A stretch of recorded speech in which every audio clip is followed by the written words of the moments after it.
देखिए, इस्लाम के जो जिहादी हैं उनका तो उद्देश्य बिल्कुल तय है।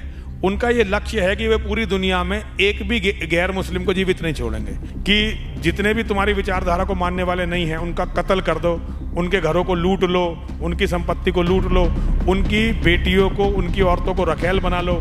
कि हिंदू को कुरान, एक हाथ में कुरान और एक हाथ में गीता होनी चाहिए। कुरान पढ़ के उसे पता चलेगा कि ये किताब तेरे बारे में क्या कहती है, और गीता पढ़ के उसे पता चलेगा कि तेरा कर्तव्य क्या है, तुझे करना क्या है। नमस्ते हिंदुस्तान। यहाँ पे आप सबसे पहले मैं डासना में हूँ, डासना देवी मंदिर में हूँ। ये बोर्ड मैं आपको दिखाऊंगी जहाँ पे साफ साफ लिखा हुआ है यह मंदिर हिंदुओं का पवित्र स्थल है, यहाँ मुसलमानों का प्रवेश वर्जित है। यहाँ पे यति नरसिंहानंद सरस्वती स्वामी जी है, जिनको कि हमेशा से धमकी दी गई है। अभी हाल ही में बहुत ज़्यादा ट्विटर पर ट्रेंडिंग चल रहा है, लेकिन मैं आपको अंदर लेके चलूँगी कि आखिर ऐसा क्यों है जिनको कि खुलेआम मारने की धमकी दी गई है, जिनको कि गला काटने की, जीभ काटने की धमकी दी गई है। क्या ये इनका एक सिर्फ और सिर्फ, आपको याद होगा इसी मंदिर के वजह से कुछ टाइम पहले एक ऐसी बात भी हुई थी जिसमें कि 15 साल के बच्चों के ऊपर मारने का आरोप लगाया गया था कि एक बच्चा जो पानी पीने आया है उसको मारा पीटा गया है। जब इसकी जांच पड़ताल हुई तो ये भी समझ में आया कि वो बच्चा यहाँ पे पानी पीने नहीं बल्कि लड़कियों को छेड़ने आता था। लेकिन ऐसा क्यों है, हम आए अंदर चलते हैं और खुद हम स्वामी जी से इस बारे में बात करेंगे कि आखिर वो ऐसा क्यों सोचते हैं कि ये बोर्ड लगाना ज़रूरी है, क्यों आखिर ऐसे देश में एक ऐसा मंदिर है जहाँ पे सारी चीज़ें बोली जा रही है। तो आइए चलते हैं, हम खुद स्वामी जी से बात करते हैं। आइए, आज जहाँ पर मैं आई हूँ इसके डासना मंदिर है, जिसे अभी कुछ वक्त पहले खुलेआम गले काटने और जीभ काटने तक की धमकी दी जा रही थी। वहीं पे बॉलीवुड की एक्ट्रेस को जहाँ पे Z+ सिक्योरिटी दी जाती है, वहीं पे इनके लिए ना कोई कानून व्यवस्था है, ना ही प्रशासन कानों पे जू रेंग रही है।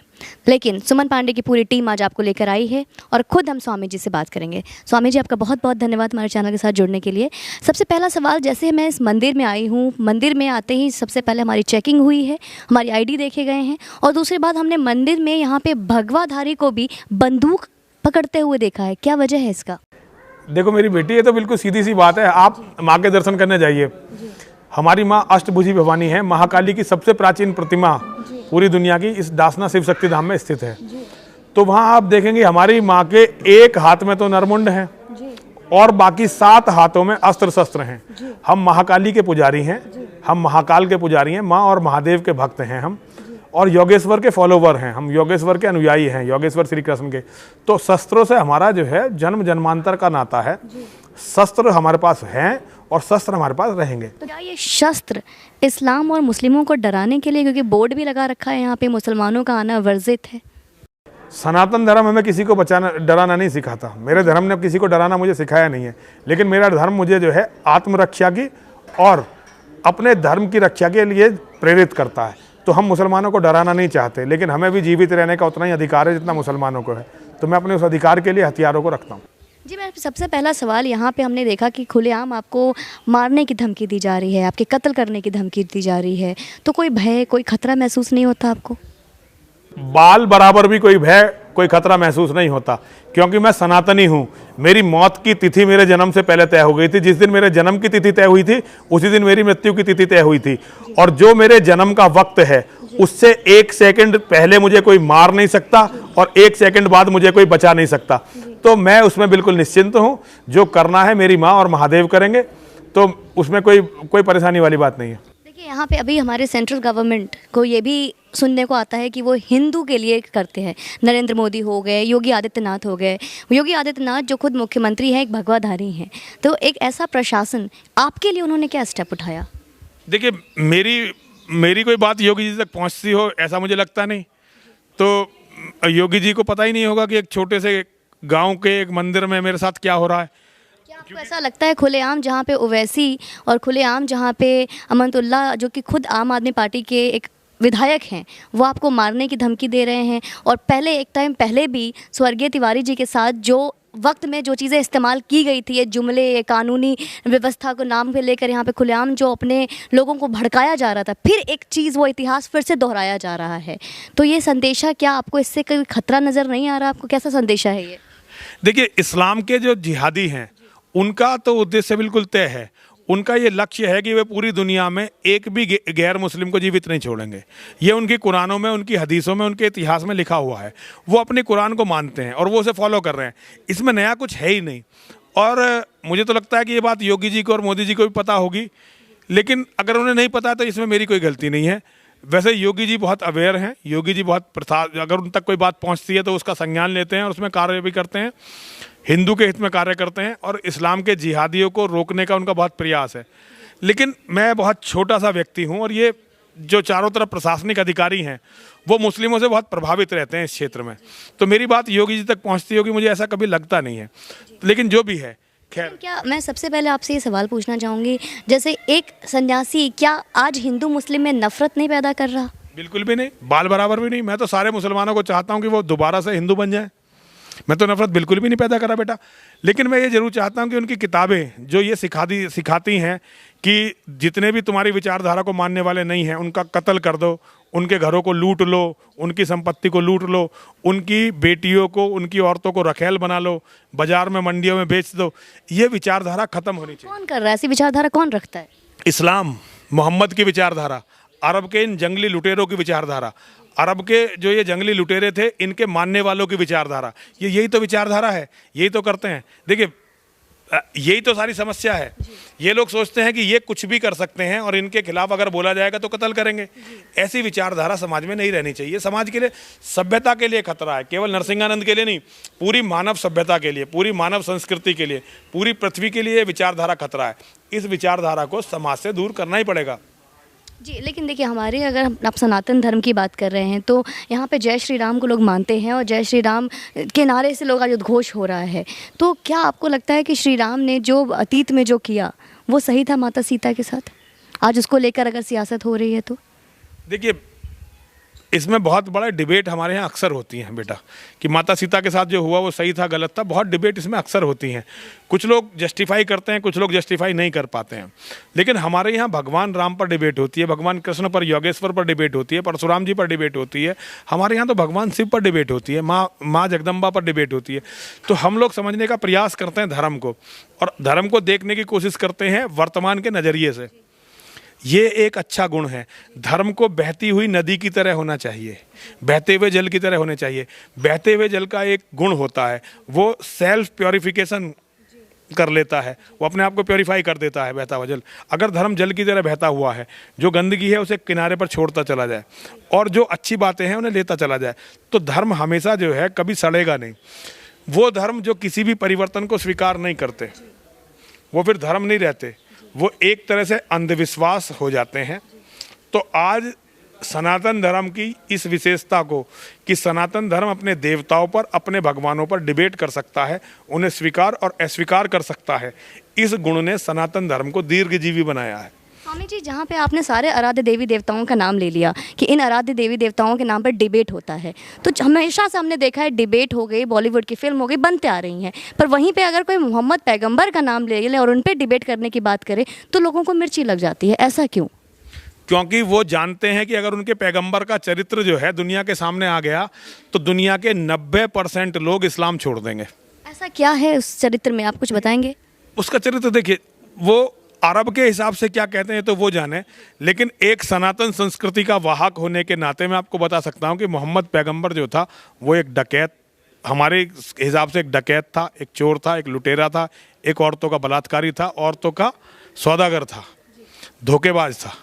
तो इस तरह के गुण के व्यक्ति को अगर पता चले 90% मुसलमान छोड़ देंगे इस्लाम को, अगर उन्हें पता चले कि हम ऐसे आदमी को फॉलो, मुसलमान मानेंगे इस बात को जो इस्लाम को छोड़ेंगे? देखिए पूरी दुनिया में मान रहे हैं, पूरी दुनिया में मुसलमान बहुत तेजी से इस्लाम को छोड़ रहे हैं। वो तो भारत जैसी जगह में, यहाँ इनका जहाँ ठोस वोट बैंक है और कायर नेता इनसे डरते हैं, तो वहाँ ये लोग समझ रहे हैं कि इस्लाम कोई अच्छी चीज़ है। मेरे को एक मौलाना का दारुल उलूम देवबंद से फ़ोन आया, उसने कहा कि स्वामी जी मैं आपके पैर छूना चाहता हूँ, आपने जो कहा वो बिल्कुल सच है, मैं ये जानता हूँ कि जो आपने बोला वो बिल्कुल सच है, लेकिन मौलाना सारे जानते हैं कि सच है, लेकिन अगर आम मुसलमान को पता चल जाए तो आम मुसलमान इस्लाम को छोड़ देगा। आज अमेरिका में देखिए किस तरह से लोग इस्लाम को छोड़ रहे हैं, पाकिस्तान में देखिए किस तरह से लोग इस्लाम को छोड़ रहे हैं, क्योंकि वो इस्लाम को समझ गए हैं। तो इसी तरह से लोग जो है इस्लाम को छोड़ेंगे। मुझे अच्छी तरह से पता है कि अगर लोग जो है पैगंबर के बारे में, उसके सच के बारे में जानेंगे तो वो इस्लाम को छोड़ देंगे। अभी तक मैंने आपको ये भी कहते हुए सुना कि हिंदुओं के एक हाथ में कुरान भी होना चाहिए गीता के साथ, तो ये क्या सही है कि हिंदू अगर कुरान को पढ़ना शुरू कर दे? हाँ, ये बहुत अच्छा है। हिंदू को पता तो चले कि कुरान में हिंदू के बारे में लिखा हुआ क्या है। तो मेरा ये सबसे स्पष्ट कहना है कि हिंदू को कुरान, एक हाथ में कुरान और एक हाथ में गीता होनी चाहिए। कुरान पढ़ के उसे पता चलेगा कि ये किताब तेरे बारे में क्या कहती है, और गीता पढ़ के उसे पता चलेगा कि तेरा कर्तव्य क्या है, तुझे करना क्या है। वे लोग जो तेरे कत्ल के लिए तैयार बैठे हुए हैं, जो लोग तेरी बहन बेटियों को मंडी में बेचने के लिए तैयार बैठे हुए हैं, जो तेरी संपत्ति को लूटने के लिए तैयार बैठे हैं, अब उनके साथ करना क्या है, ये उसे गीता में मिलेगा। पर हमने जहाँ पे एक तरफ ये सुना पैगंबर मोहम्मद पैगंबर के बारे में, तो हमने ये भी सुना कि वो विधवाओं को शरण देते हैं। और कौन सी विधवा को शरण दे दी? उसने तो औरतें विधवा बनाई हैं बेटा, उसने किसी विधवा को शरण नहीं दी। और जिस विधवा को शरण दी है उसे रखेल के रूप में, दासी के रूप, मतलब लौंडी शब्द आता है वहाँ इस्लाम के इतिहास में, एक शब्द आता है लौंडी। ये बहुत ही घृणित शब्द है लौंडी। लौंडी का मतलब है सेक्स स्लेव। एक बच्ची से ये बात करते हुए मुझे अच्छा नहीं लग रहा, लेकिन तुम पूछ रही हो और ये दुनिया को जानना चाहिए। आप ये समझो कि जैसे आप मेरी खुद की बेटी हो, मैं अपनी बेटी से बात कर रहा हूँ, लेकिन तुमने ये बात पूछी है तो दुनिया को पता चलना चाहिए। उनके यहाँ लौंडी की जो अवधारणा है वो है सेक्स स्लेव की अवधारणा। आज भी यजीदियों की बेटियों के साथ जो वो कर रहे हैं, वो यही तो अवधारणा है मेरी बेटी। तो किसी विधवा को कोई शरण नहीं दी मोहम्मद ने तो औरतों के साथ, इस्लाम औरतों को वैसे भी जानवर की तरह यूज़ करता है, तो ये जिस दिन लोगों को पता चलेगी तो लोगों को पता चलेगा कि ज़िंदगी क्या होती है। अभी तो वो उस गंदगी को जो है, देखिए एक जैसे सुअर है, सुअर गंदगी में लेटा हुआ है और उससे कोई कहे कि भाई तू इस गंदगी से निकल, तो उसे अच्छा नहीं लगेगा। तो आज ये स्थिति है मुसलमानों की। लेकिन जिस दिन वास्तव में असली स्थिति का ज्ञान हो गया, वो उस दिन इस्लाम को छोड़ देंगे और उस दिन मानवता जीतेगी। जहाँ पे मानवता की बात आई, वहाँ पे एक और बात आती है सेकुलरिज्म की, जहाँ पे लोग, पढ़े लिखे लोग जो बाहर हैं, कुछ वेल सेटल्ड हैं, वो सेकुलरिज्म में बिलीव करते हैं। तो क्या आपको लगता है आपकी धारणाएं, आपकी जो भी जो फीलिंग्स है उनके तक टच कर पाएगी? कैसे ये संदेश उन तक पहुँच पाएगी? एक दिन वो इस्लाम की असलियत को समझ लेंगे, और इस्लाम की असलियत शब्दों से नहीं समझाई जा सकती। इस्लाम की असलियत को समझाने के लिए बहुत सारे लोगों को पंडित कमलेश तिवारी जी की तरह बलिदान होना पड़ेगा। एक बहुत ही तीखा सवाल है मेरे जो जहन में आपसे बात करके आ रहा है। आप इस्लाम को गलत साबित करते हैं, इस्लाम को कोस रहे हैं, इस्लाम के बारे में आपने बहुत सारी चीज़ें बोली, इसमें लफ्ज़ जिहाद सारी चीज़ें भी आती है। लफ्ज़ जिहाद जहाँ पे एक स्टेप, क्या हमारी हिंदू लड़कियाँ नहीं बढ़ाती? उसके लिए क्या कहेंगे आप? देखिए, कहीं आपने किसी बहेलिए को चिड़ियों का शिकार करते हुए देखा है? बहेलिया दाना डालता है और चिड़िया जाल में फंस जाती है। यही आज स्थिति हमारी बेटियों की हो गई, उन्हें पता ही नहीं है। क्या हमारे संस्कारों में कमी आ गई? संस्कारों में कमी आ गई, प्लस सत्य बताने वाला कोई नहीं था। आप देखिए हिंदुओं की कितनी बड़ी कमी है कि 1000 साल तक हमारी बहन बेटियों की मंडी लगती रही, 1000 साल तक हमें जो है मारा पीटा जाता रहा। लेकिन हमारी जो देव भाषा है संस्कृत, उसमें एक अक्षर भी इस्लाम के बारे में नहीं लिखा हुआ था। हमारे जो साधु संत थे, जो महात्मा थे, जो ज्ञानी लोग थे, उन्होंने इस्लाम के बारे में ये प्रचारित किया कि सब धर्म एक जैसे हैं। ये सच नहीं था मेरी बेटी। इस झूठ ने, जब हमारे धर्मगुरु ये बात कहते हैं कि सब धर्म एक जैसे हैं, तो लड़कियां, बच्चियां, मेरी बच्चियां, वो ये सोचती हैं कि भाई हिंदू भी ऐसे हैं, मुसलमान भी ऐसे हैं। उन्हें पता नहीं है कि वो उनका शिकार करने के लिए बैठे हुए हैं और वो अनजाने में उधर चली जाती हैं। फिर प्लस इस्लाम की ये नेचर है, वो इस तरह से बात करते हैं कि लोगों को लगता है कि ये बहुत अच्छी बात कर रहे हैं। वो एक शिकार को फंसाने का उनका एक तरीका है। वो शिकार करते हैं, वो परफेक्ट शिकारी हैं और वो शिकार करना जानते हैं। कैसे बचा जा सकता है शिकार से? जानकारी, इन्फॉर्मेशन, ये इन्फॉर्मेशन टेक्नोलॉजी का युग है। तो इन्फॉर्मेशन कौन देगा? जो इन्फॉर्मेशन देने वाला है उसके जान को आज खतरा है, तो कौन आगे, इस मैसेज को कौन आगे बढ़ाएगा? देखो, अगर सन्यासियों को भी अपनी जान के खतरे महसूस होने लगते हैं तो वो सन्यासी नहीं है। हम अपना पिंडदान करके सन्यासी बनते हैं। मेरी बच्ची, अपना पिंडदान कर दिया हमने और सन्यासी बन गए।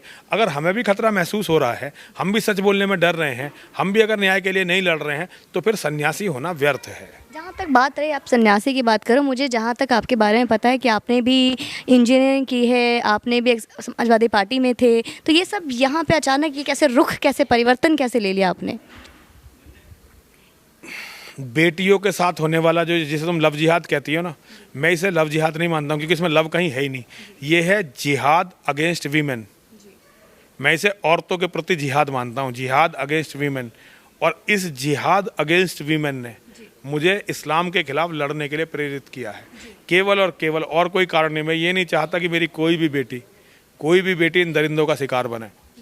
हर मेरी बेटी को, हर हिंदू की बेटी को जिंदा रहने का, फलने फूलने का उतना ही अधिकार है जितना दुनिया में किसी और दूसरी बेटी को है। लेकिन ये जो दरिंदे हमारी बेटियों का शिकार करते हैं, ये एक घृणित घटना जब मेरे जीवन में आई तो उसने मेरे जीवन का बिल्कुल रुख बदल दिया। लेकिन वो बहुत पुरानी बात हो गई। उसके बाद तो मैंने ऐसी लाखों घटनाएं देख ली। मैंने लाखों बेटियां बर्बाद होती देख ली, हमारे लाखों लोग मरते हुए देख लिए। मैं रोज़ लाशें गिनता हूँ, रोज़ गिनता हूँ कि कहाँ मुसलमानों ने किस हिंदू को मार दिया, कहाँ कत्ल कर दिया। और ये भी देखता हूँ कि दुनिया बिल्कुल चुप रहती है। हमारे यहाँ एक मुसलमान आया था, उसको एक दो थप्पड़ मार दिए हमारे एक बच्चे ने, हमारा शिष्य है, उसने एक दो थप्पड़ मार दिए। वो घटना पूरी दुनिया में गई जी। 15 साल के बच्चे, 15 साल बच्चा नहीं था वो तो मतलब वो तो ट्रेंड किलर है, दे आर ट्रेंड किलर। तो वो कोई बच्चा नहीं था, लेकिन वो मैसेज ऐसा गया जैसे कोई बच्चा था। बच्चा नहीं था मेरी बेटी, वो लोग पूरे परफेक्ट किलर हैं और वो जिहादी हैं। तो वो घटना पूरी दुनिया में गूंजी। मैं देखता हूँ पूरी दुनिया में उस पर चर्चा हुई। हमारे मंदिर में हमसे पहले जितने भी महंत बने, या तो उनका कत्ल हुआ या वो पीट के भगाए गए। आज तक कभी चर्चा नहीं हुई। 4 बार इस मंदिर में डकैती पड़ी, आज तक कहीं चर्चा नहीं हुई। यहाँ 5000 से ज़्यादा मुसलमान इकट्ठे हुए और उन्होंने कहा कि कुछ भी करके इसकी हत्या कर दो, कहीं चर्चा नहीं हुई। चर्चा नहीं, हमारी जान की कोई कीमत ही नहीं है। मुसलमान का आज जिहादी बच्चा भी है, उसकी जान की कीमत इतनी ज़्यादा है कि उसके लिए पूरी दुनिया खड़ी होती है, और हम मारे भी जाते हैं तो कोई चर्चा करने वाला नहीं है। जी, लेकिन आपने एक स्टेटमेंट और दिया था, अभी एक डिबेट हुआ था, मैंने आपका देखा था, आपने एक कॉन्फ्रेंस रखा था। उस कॉन्फ्रेंस में आपने ओवैसी को लेकर कहा कि वो सिया है, अगर कुछ वक्त बाद अगर इस्लामिक के यहाँ पे सब कुछ हो भी जाता है तो सबसे पहले उसे भी कुत्ते की तरह भगाया जाएगा। तो क्या एक मैसेज पूरे सिया समुदाय को देना चाहते हैं आप? नहीं, सिया समुदाय को क्या, मैं तो पूरे इस्लाम को ही मैसेज देना चाहता हूँ कि भाई गंदगी से निकलो। लेकिन ओवैसी का तो देखिए, ओवैसी को मैसेज देने से कोई फ़ायदा नहीं है, वो समझेगा नहीं।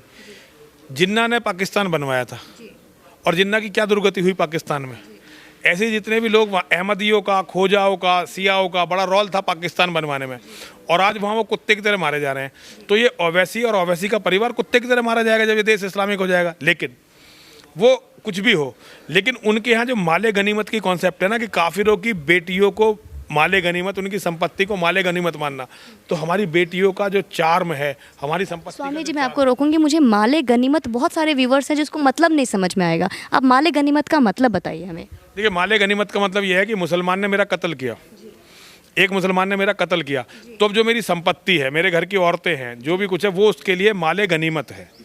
माले गनीमत मतलब उसके लिए खुदा का, उसके अल्लाह का उपहार है, उसके लिए प्रसाद है। उसके जैसे हमारे यहाँ पूजा के बाद प्रसाद निकलता है ना, उनके लिए माले गनीमत प्रसाद है। तो ये उनके अल्लाह, उनके खुदा का प्रसाद है उनके लिए।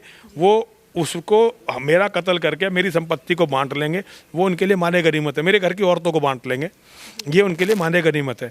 हम काफिरों के पास जो भी कुछ है वो उनके लिए सब माले गनीमत है।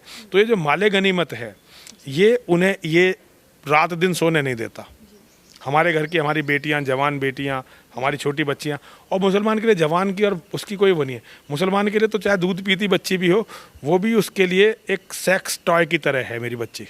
जी, आपने जो आपने बात कहा, चलो एक बार मैं सहमत भी हो जाती हूँ। तो क्या अभी तक हिंदुस्तान हो या विश्व हो, जितने भी जो क्राइम हुए हैं, आप ये कहना चाहते हैं जितने भी रेप हुए हैं, अभी तक सिर्फ मुसलमानों ने किया? क्या हिंदू हमारे रेपिस्ट नहीं हुए? मेरी बच्ची, मैं ये नहीं कह रहा कि रेपिस्ट हिंदू नहीं हुए, लेकिन हिंदुओं ने किसी भी रेपिस्ट को धार्मिक मान्यता नहीं दी। किसी भी रेपिस्ट को, अगर मान लो मैं गलत करता हूँ तो मेरा अपना परिवार मुझे स्वीकार नहीं करेगा, अपना परिवार मुझे स्वीकार नहीं करेगा, मेरा परिवार मुझे छोड़ देगा। ज़्यादातर जगह आप हिंदुओं में देख लीजिए, उन लोगों का मान सम्मान खत्म हो जाता है। लेकिन इतिहास को पढ़ लो आप, 1400 साल का, जिसने जितने ज़्यादा रेप किए, जितने ज़्यादा औरतों को लूटा, मंडी लगाई, उसे वो उतना ज़्यादा सम्मानित मानते हैं। अच्छा, हमला ऐसे भी हमने देखा कि अभी हाल ही में दिल्ली के मुख्यमंत्री ने रेपिस्ट को, जो एक हिंदू था, उसको सिलाई मशीन दे दी। मुसलमान था, अफरोज नाम था उसका, मेरी बेटी जो आप, मैं समझ गया हूँ आप वो बच्ची क्या नाम था, निर्भया कांड की बात कर रही है ना, वो मुसलमान था, उसका नाम अफरोज था, वो मुसलमान था, नाबालिग था ना। और जो मृत्यु जो उस लड़की की हुई वो उसी के कारण हुई, जो बर्बरता की उसी ने की थी, जिस बर्बरता के कारण उस बच्चे की मृत्यु हुई, तो वो मुसलमान था। तो लेकिन देखिए, बाकी सबको फांसी हो गई और वो नाबालिग करके छूट गया, 3 साल में छूट गया। उसे सिलाई मशीन भी दे दी, पैसे भी दे दिए केजरीवाल ने। तो केजरीवाल तो देखिए मुसलमानों का आदमी, इसमें खैर कोई बात नहीं है, वो मुसलमानों से वोट भी मिलती है, उसे मुसलमानों से सब कुछ मिलता है। तो लेकिन केंद्र सरकार जो हिंदुओं की सरकार है, उसे तो इसके लिए कानून बदलना चाहिए था ना। मतलब आप यहाँ साबित करते हैं कि जो केंद्र सरकार वो हिंदुओं की सरकार है। एक भारत देश जो कि कई धर्मों से बना हुआ देश है, आप ये कहना चाहते हैं कि वो सिर्फ और सिर्फ हिंदुओं का सरकार है? जो इल्ज़ाम लगाए जा रहे हैं वो सही है? कहाँ हिंदुओं की सरकार है, उन्होंने क्या किया है हिंदू के लिए? एक धारा 370 की बात करते हैं, क्या कोई कश्मीरी ब्राह्मण जाके बस गया वहाँ पे? और राम मंदिर में उन्होंने सेकुलर बना। देखो, मैं पॉलिटिक्स के बारे में बात नहीं करना चाहता, और मैं किसी भी पॉलिटिक्स, मैं एक योगी आदित्यनाथ जी को छोड़ के मैं किसी भी नेता को अपने लिए डिबेटेबल नहीं मानता हूँ, मैं किसी पर भी बात नहीं करना चाहता। एक योगी जी को मैं अच्छा मानता हूँ, और मैं योगी जी से सहमत हूँ और योगी जी का प्रशंसक हूँ। योगी जी के अलावा किसी भी नेता को मैं हिंदूवादी मानता ही नहीं हूँ। क्या योगी जी को हमारे देश का प्रधानमंत्री बनना चाहिए? बिल्कुल बनना चाहिए, जल्दी से जल्दी बनना चाहिए। मेरी बहुत शुभकामनाएं हैं, और मुझे बहुत विश्वास है कि योगी जी अगर प्रधानमंत्री बनेंगे तो बहुत कुछ बदलेगा, बहुत कुछ बदलेगा। हमारे देश में जो और मुस्लिम लोग रहते हैं उनका क्या उन्हें अपना धर्म परिवर्तन कर लेना चाहिए? देखो, बीच न टिकने की जगह, या इस या उस पार, सान धरो तलवार पर कि म्यान धरो तलवार। या तो वो धर्म परिवर्तन कर लें या हम धर्म परिवर्तन कर लें, एक ना एक को तो कत्ल करना ही पड़ेगा। इस्लाम के साथ कोई रह नहीं सकता दुनिया में, वो किसी को छोड़ देंगे नहीं। तो या तो तुम सब मरने को तैयार हो जाओ, या धर्म परिवर्तन। आपको नहीं लगता कि आपके सारे स्टेटमेंट एक देश में एक बहुत ही दंगा का माहौल बना सकता है और एक दहशत का माहौल बना रहा है? नहीं, दहशत का क्यों माहौल? क्या देश में जब सारी चीज़ें जो पहले किसी के जहन में भी नहीं आ सकती कि हाँ आगे क्या होगा, वो आप हमें बता रहे हैं, एक अलग लेवल पे जाकर एक प्रेडिक्शन कर रहे हैं। तो क्या ये प्रेडिक्शन जो बच्चा जो कल के लेकर बिल्कुल भी सहमत नहीं है कि आज ऐसा भी हो सकता है, उसके लिए आज मैं आपके साथ बैठी हूँ, आप मुझे 2029 में बता रहे हैं कि इस्लामिक कुछ ऐसा होगा। तो ये सारी चीज़ें जो मुझे दूर दूर तक खबर नहीं है, क्या आपकी बातों से एक दहशत नहीं आगे फैलेगा? इसे दहशत नहीं कहते, इसे कहते हैं अवेयरनेस फैलेगी। आप मेरी बेटी एक बात सुनो, एक ध्रुव त्यागी था, वो अपनी बीमार बेटी को जो है अस्पताल में दिखाने ले गया। जब वो लेकर आया तो उसके किराएदारों ने उस लड़की को कुछ कह दिया। वो उसे ये बात बुरी लगी कि मेरे बाप के सामने बेटी छेड़ी जा रही है, वो कुछ कह दिया उसने, तो फिर बाद में उसका और उसके बेटे मतलब उसका कत्ल कर दिया। बेटा भी मरते मरते बचा, केवल इसलिए कि उसे अपनी बेटी को छेड़ने नहीं दिया, तो उसका कत्ल कर दिया। रिंकू शर्मा का कत्ल केवल इसलिए हो गया कि उसने जय श्री राम का नारा लगाया, इसलिए उसका कत्ल हो गया। आज़ाद नगर मंडी जो है, ये आपकी कौन सी मंडी है ये? तो वहाँ पर जो है एक परिवार का केवल इसलिए कत्ल कर दिया कि उन्होंने कहा कि डीजे जोर से बजा रहे हो, इस डीजे को बंद कर दो, हमारे घर में औरतें हैं, तो उनका कत्ल कर दिया। क्या ये चीज़ें नहीं डराती, या मेरा बोलना ही डराता है? आज जब इस देश के अलग अलग कोनों में मेरी बेटियां लव जिहादी, मैं तो इसे जिहाद अगेंस्ट वीमेन मानता हूं, वो जो प्यार करके जो है शादी कर लेती हैं और फिर वो सूटकेसों में भरी हुई मिलती हैं, उनके अंगों के टुकड़े टुकड़े जो है इधर उधर मिलते हैं, तो तब नहीं हिंदू को डर लगता, या केवल ऐसे ही डर लगता जब मैं बोलता हूँ? आज जब इतना भयानक बवाल पूरी दुनिया में हो रहा है, जगह जगह कातिल आते हैं, मंदिरों को तोड़ देते हैं, मूर्तियों को तोड़ देते हैं। यूपी के अंदर पिछले 3-4 साल में 40 साधु मारे गए, तब क्या किसी को डर नहीं लगता? जब नरसिंहानंद जैसे आदमी को कत्ल करने के फतवे दे दिए जाते हैं, कमलेश तिवारी की गर्दन काट दी जाती है केवल इसलिए कि उसने जो है एक स्टेटमेंट दे दिया था, कभी उसे जेल भी रहना पड़ा। देखिए, पंडित जी को जेल भी रहना पड़ा। आप भी बहुत बार जेल गए? हाँ, मैं भी जी गया जेल, हो सकता है मैं कल को फिर जेल चला जाऊँ, लेकिन जेल भी जाऊँगा और मेरा कत्ल फिर भी होगा। कत्ल तो मेरा होना ही होना है। ऐसा क्यों लगता है आपको कि कत्ल होना ही होना है? क्योंकि यही सच है, यही सच है, ये सच है, इसलिए मैं आपको बता रहा हूँ। ये क्या सिर्फ आपका ज्ञान है, जिस ज्ञान से आप अपने भविष्य को देख पा रहे हैं, या इस माहौल की बात कर रहे हैं? माहौल की बात नहीं है, ये उनका सिद्धांत है। वो 200 करोड़ लुटेरे हैं, उन लुटेरों का एक गिरोह है। उन लुटेरों ने ये तय किया है कि हमारा जो सच बोल देगा तो हम उसका कत्ल कर देंगे। फ्रांस में उन्होंने चार्ली एब्डो के साथ यही किया ना, कमलेश तिवारी के साथ यही किया ना, दुनिया के हर कोने में वो यही कर रहे हैं ना। जो उनके सच को दुनिया के सामने लाएगा उसका वो कत्ल करेंगे। कैसे रोका जाए इसको? देखिए, इसको मेरे स्तर से तो नहीं रोका जा सकता, ये तो सरकार के स्तर से रोका जा सकता है। मैं तो बहुत छोटा। क्या करना चाहिए इसको रोकने? सरकार तो बहुत कुछ कर सकती है, सरकार तो बहुत कुछ कर सकती है। सरकार तो कानून बना सकती है ऐसा कि अगर तुमने एक को ऐसा कत्ल कर दिया तो फिर किसी को नहीं छोड़ेंगे, लेकिन सरकार नहीं कर पाएगी। सरकार नहीं। कमलेश तिवारी जी के कातिलों में जिन्होंने मारा था उन्हें पकड़ा गया, बाकी षड्यंत्रकारी कोई भी नहीं पकड़ा गया। वो जो इमाम जिसने उनकी फतवा दिया था, वो सारे इमाम अभी ऐसे ही बैठे हुए हैं, सब अपनी मस्जिदों में औरों के फतवे का इंतजार कर रहे हैं, औरों को मरवाने का। तो देखिए, इस देश में जो ये तुष्टीकरण और सशक्तिकरण है ना, मुस्लिम तुष्टीकरण, उनकी जो वोट बैंक की ताकत है, उनकी इस वोट बैंक की ताकत ने सारी सरकारों को उनके कदमों में लाकर रख दिया। जहाँ तक बात रही वोट बैंक की, तो हर सरकार एक तुष्टीकरण की राजनीति भी अपना लेती है, लेकिन अगर हम भारत की एक पॉपुलेशन को देखें तो उनकी पॉपुलेशन जो माइनॉरिटी पॉपुलेशन है और हमारी जो पॉपुलेशन है, जो एक हिंदुत्व का एक जो पॉपुलेशन है, वो कहीं ज़्यादा है। अगर मैं सिर्फ आंकड़ों की बात करूँ तो आखिर क्यों मुस्लिमों को ही वोट बैंक बनाया जाता है? क्या इसमें हमारी हिंदू एकता की कमी नहीं है? हिंदू एकता की भी कमी है, दूसरा मुसलमानों का भय भी है। नेताओं में भी मुसलमानों का बहुत भय है। उन्हें पता है कि अगर इस्लाम के कुछ खिलाफ करा तो वो मार देंगे। अब सब लोग सन्यासी नहीं होते, सब लोग मरने के लिए तैयार नहीं होते, अपने जानून से बहुत प्यार होता है लोगों को, तो वो नहीं मान रहे हैं। भाई इस बात को जानते सब हैं, ये सब जानते हैं कि नरसिंहानंद जो बोल रहा सच बोल रहा है, लेकिन वो इसे स्वीकार नहीं करेंगे क्योंकि उन्हें डर है मुसलमानों का कि मुसलमान उन्हें मार देंगे, और मरना कोई नहीं चाहता मेरी बेटी। आपका बहुत बहुत धन्यवाद आपका।